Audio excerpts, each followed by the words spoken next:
Mari Tuan. Mari silakan.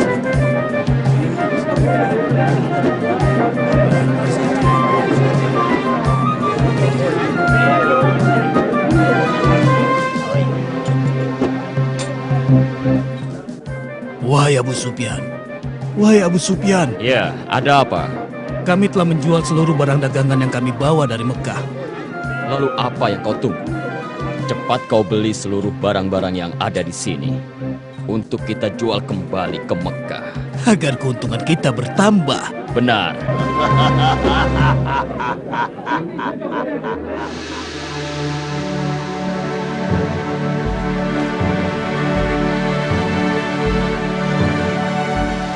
Selamat datang, aku ucapkan, wahai penguasa Busra. Penguasa sebenarnya adalah Anda, wahai penguasa Romawi. Penguasa sesungguhnya adalah Allah yang Maha Esa. Salam sejahtera bagi baginda penguasa Romawi serta rahmat Allah dan berkatnya untuk baginda. Siapa orang ini yang datang bersama Anda, wahai penguasa Busra? Kenapa dia tidak membungkukkan badannya ketika berhadapan denganku? Hamba Dihyani Al-Khalifah Al-Kahfi. Kami tidak membungkuk kecuali kepada Zat yang Maha Esa dan Maha Perkasa. Andai saja aku tidak melihat bahwa kau telah mengenakan tanda seorang utusan, pasti aku akan memperkarakan Anda. Dia dari utusan mana?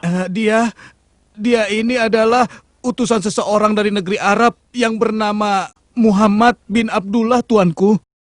Muhammad bin Abdullah. Orang itu yang mengaku sebagai nabi. Aku dengar dia mengatakan sesuatu mengenai kami sekitar 9 tahun yang lalu, ketika bangsa Persia mengalahkan kami. Bukan dia yang berkata, tapi Allah lah yang berkata. Bismillahirrahmanirrahim. Alif Lam Mim. Ghulibatur Rum. Fi adna al-ardi wa hum min ba'di ghalabihim sayaglibun. Fi bid'i sinin. لله الأمر من قبل ومن بعد ويومئذ يفرح المؤمنون صدق الله العظيم. Maha benar dia yang mengutus Anda untuk menyampaikan apa yang dia terima dari Tuhannya. Terbukti kami telah menang menghadapi Persia. Dan diriku telah berkaul bila menang menghadapi Persia, aku akan berjalan kaki dari Hom menuju Baitul Maqdis. Dan aku telah melaksanakan kaulku. Benarkah kalian bergembira atas kemenangan kami? Benar sekali. Karena kalian pemeluk agama Nasrani yang menyembah Allah, sedang bangsa Persia adalah penyembah api, air, dan berhala. Oh, begitu. Baiklah, bawa kemari suratnya.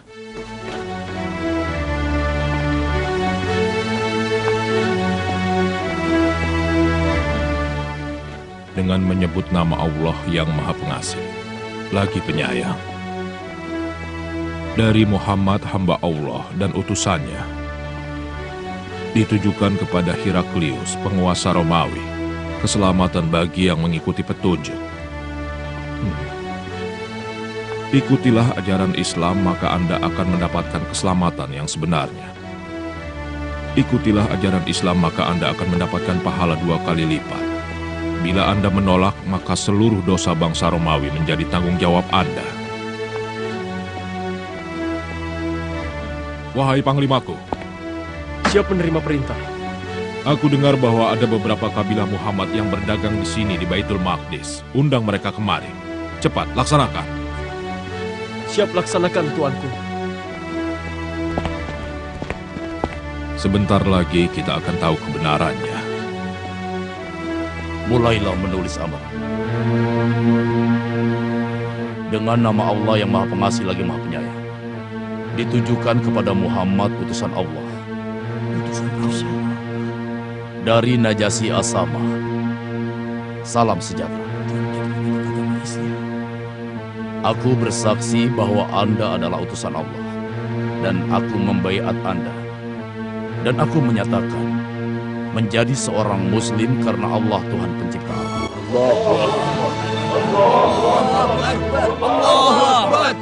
Kami sudah siapkan bahtera buat Anda dan saudara-saudara Anda yang hijrah ke sini untuk kembali bersama-sama ke Madinah. Ayo buah segar. Mari.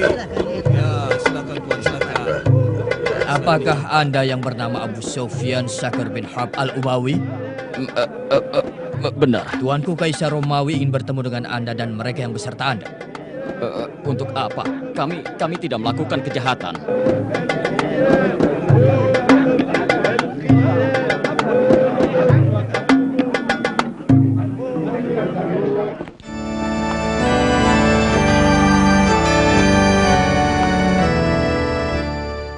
Aku telah mempelajari tentang orang yang disebut sebagai nabi. Dia tidak memerintahkan memakan sembelihan yang menjadi bangkai. Dia bukan seorang penyihir sesat. Dia bukan pula paranormal yang kerjanya berbuah. Aku telah menemukan pada dirinya tanda-tanda kenabian. Dan itu tidak bisa dipungkiri. Lalu bagaimana Anda membalas suratnya?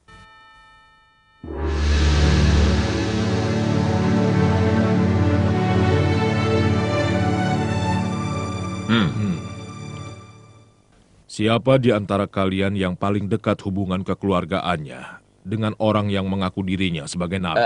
Hamba tuanku, tapi kami di Mekah tidak mengingkarinya dan menolak semua ucapannya. Mendekatlah kepadaku dan juga orang-orang yang bersama Anda.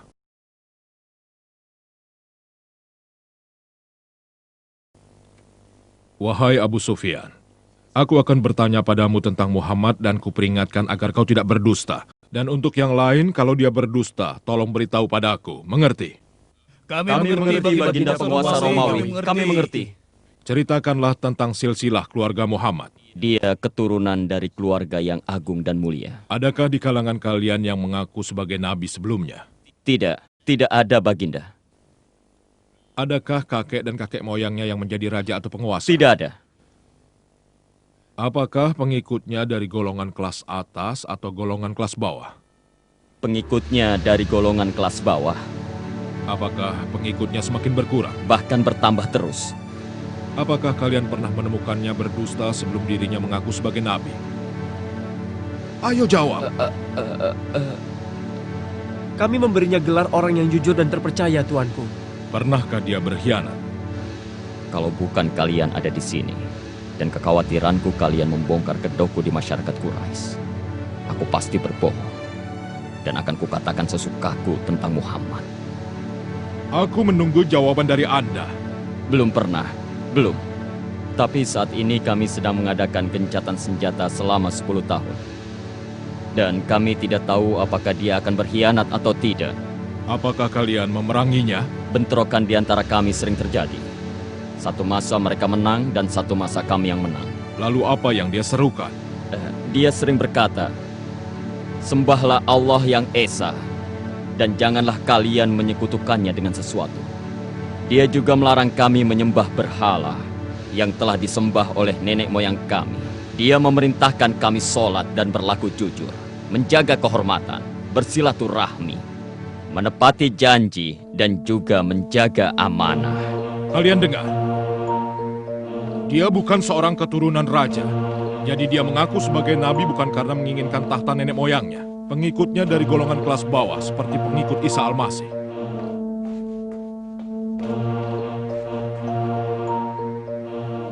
Dia tidak pernah berbohong pada manusia. Jadi kalau dia tidak berbohong pada manusia, mana mungkin dia berbohong pada Tuhannya? Dia memerintahkan jujur dan menjaga kehormatan dan menyerukan agar menyembah Tuhan yang satu. Aku mengetahui bahwa akan datang seorang nabi, namun aku tidak menyangka bahwa dia datang dari golongan kalian. Bila keterangan kalian benar, maka dia berhak memiliki tempat di mana aku berdiri. Bila diriku berada di sisinya, akan kucuci kakinya.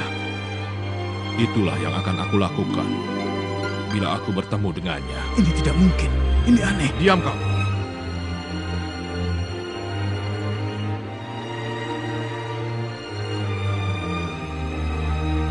Wahai Abu Sufyan, pergilah Anda dan juga orang-orang yang bersama Anda.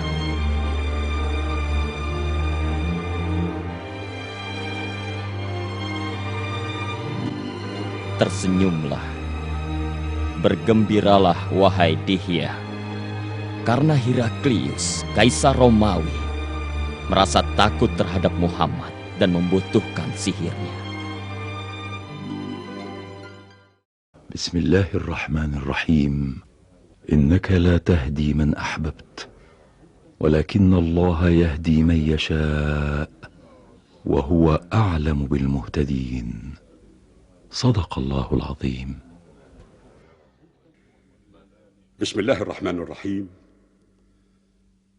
الذين يتبعون الرسول النبي الأمي الذي يجدونه مكتوبا عندهم في التوراة والإنجيل يأمرهم بالمعروف وينهاهم عن المنكر ويحل لهم الطيبات ويحرم عليهم الخبائث ويضع عنهم إصرهم والأغلال التي كانت عليهم، فالذين آمنوا به وعزروه ونصروه واتبعوا النور الذي أنزل معه أولئك هم المفلحون.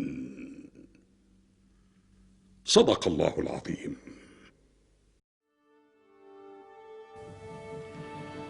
Dengan menyebut nama Allah yang Maha Pengasih dan Penyayang, ditujukan kepada Muhammad utusan Allah dari Mukaukis penguasa Mesir. Salam sejahtera bagi Anda. Setelah saya membaca surat dari Anda dan telah saya pahami isi suratnya dan juga ajakan yang Anda tulis, saya telah mengetahui akan datang seorang nabi, dan nabi yang ditunggu-tunggu itu akan dibangkitkan di daerah Syam. Saya telah menghormati utusan Anda, dan saya persembahkan 2 orang budak wanita. Kedua budak wanita itu adalah wanita yang mempunyai kedudukan terhormat. Dan saya hadiahi seekor bahal untuk Anda kendarai, juga kain-kain yang indah.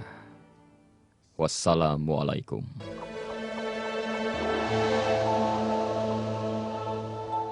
Demikianlah kisah pertemuanku dengan Heraklius, penguasa Romawi, ya Rasulullah. Beliau menyertakan kepulanganku dengan berbagai macam hadiah, harta, dan kain-kain yang indah. Demikian pula halnya dengan Mukaukis, penguasa Mesir. Beliau menyambutku dengan penghormatan yang luar biasa dan juga memberikan hadiah bermacam-macam untuk Anda, Rasulullah. Beliau mempersembahkan buat Anda 2 orang budak wanita yang di Mesir mempunyai kedudukan terhormat. Mereka adalah Maria dan Sirin. Dan mengenai Kisra penguasa Persia, dia telah merobek-robek surat Anda, ya Rasulullah. Saat itu juga Rasulullah berdoa kepada Allah, memohon agar kerajaan Kisra dirobek-robek.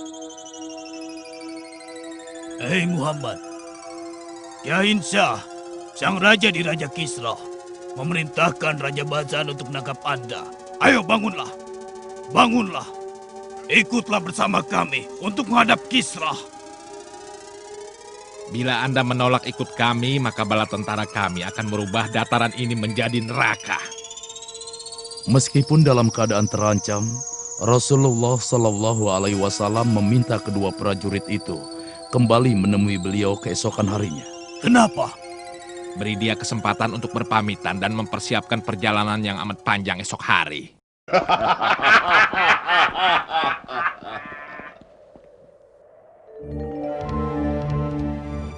Malam harinya, yaitu malam Selasa, tanggal 10 Jumadil Ula di tahun ke-7 Hijriah, Rasulullah Shallallahu Alaihi Wasallam diberitahukan bahwa si Rohab putra Kisra telah melakukan perebutan kekuasaan. Kisra dibunuhnya, lalu dia mengangkat dirinya sebagai penggantinya. Allah telah merobek kekuasaan Kisra melalui tangan putranya.